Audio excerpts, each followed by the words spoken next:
Guys, welcome to my video. So this video we're working on an Infinity 2000 Infinity FX series.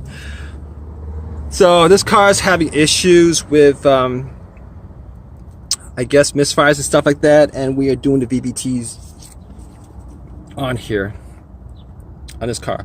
So the Vvts are in front of the engine. You guys don't know where it is. There's one right there.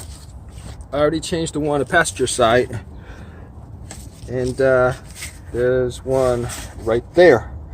What I did was I took out, I took off the belt, took off the pulley, and that gave me easier access on this. But here's what I had difficulty with a little bit was they have rubber, whatchamacallit.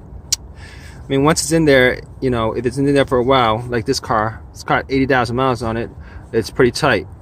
So what I did was, what you want to do is you want to try to turn this. And you could turn it, all right? And if you're able to get like a stake or some kind of long screwdriver, you want to put the flathead like on the edge of this and take like a hammer and then little by little try to edge it out, and it will come out. So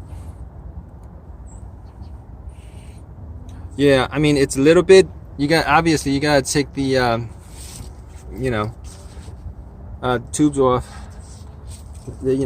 but aside from that, taking off the plug wasn't too difficult. But